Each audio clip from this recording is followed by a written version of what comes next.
आज आम अमृतभंडा मटर आलू को नहीं तैयारी करबा सुआदिया स्वास्थ्यकर रोषे छोटू बड़ समस्त को बहुत पसंद आसो। रुटी परोटा भात सहित खायापी बहुत स्वादिया लगे। ये देखो मुझे मटर को भिजाई रखी आलू अमृतभंडा को ये बड़ साइज काटी नहीं। एवं आम गोटे प्रेसर कुकर नवा मटर आलू अमृतभंडा देलापर से 2 गिलास पानी देदबा आउ हल्दी स्वाद अनुसार लुण देकी एबे आमे 3टा सीटी देदबा मटर अमृतभंडा सिजिया पे। मटर अमृतभंडा तो हमर बढ़िया से सिजी जायछि। एबे आमे तेल गरम करी सेतरे जीरा फुटै नबा कंचा लंका कटा पियाज भुसम पत्र देकी किछि समय भाजिला परे एबे आमे अदा रसुन रा छेचा पकै दबा तापर कटा टमाटो देकी किछि समय आमे कसी नबा। एबे आमे सिजा हेतिबा मटर अमृतभंडा को दे दबा।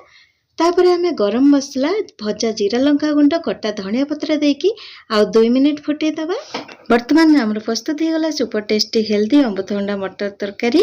रेसिपी भल लागिथिले लाइक शेयर कमेंट एवं